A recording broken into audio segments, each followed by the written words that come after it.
Hey, Hope City, hope you had a great Easter weekend. It really was a highlight for me to see so many of you at our community lunch. It really made me miss all of you more, and I can't wait till we actually get to meet together and eat together in person. I'm here because I want to give you a heads up on where we're headed as a church.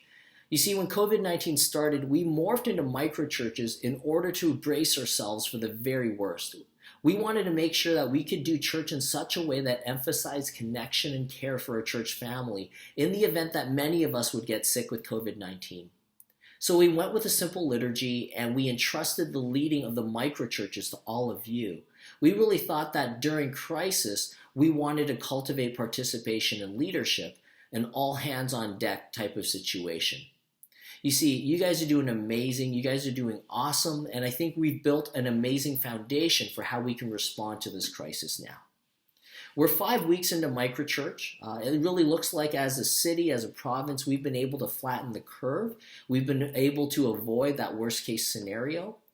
But the reality is we still need to remain alert and we still need to remain connected as well. And so we're going to continue rolling with MicroChurch, but we're going to be growing from MicroChurch. You see, we want to pivot our energy now and our creativity from connection and care for our church family. That's already happening, and I think it's going to continue to happen. But we want to pivot this energy and attention and creativity now towards connecting and caring for our neighborhoods and our neighboring communities.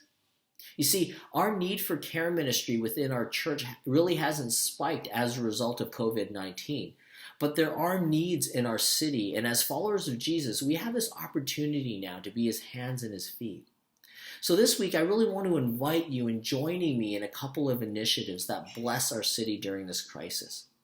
And the first one is this opportunity to serve our seniors by being pen pals to a local care home. You can send a letter, an email, or artwork in order to encourage a senior who is really living in an isolated situation within these care homes, most of which or some of which have been hit pretty hard as a result of this pandemic. This is a wonderful thing that you can do as a family or as an individual, and even some of the youngest amongst us can get involved. And I think they come up with some of the best artwork, right? Not to brag, but this is what Carrie put together. Micah this morning put something together as well. I'm incredibly proud of their artwork, and therefore I want to get them involved in using art and using their creativity to bless our seniors. Another opportunity I want to share with you involves partnering with this wonderful organization called Coming Together Vancouver.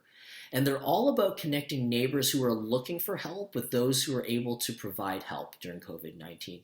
And so this can involve picking up groceries or medicine from the pharmacy for those who are immunocompromised or maybe for the elderly.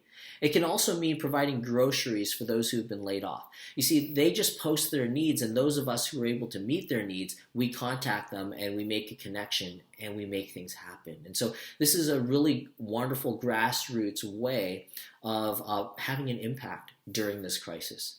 I want to direct you to our community hub and also to our weekly email for more information about this.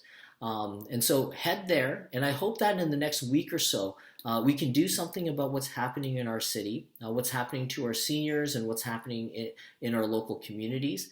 And we get to do all of this because we follow Jesus, and we have this opportunity to live out our love for him and our love for others in this way.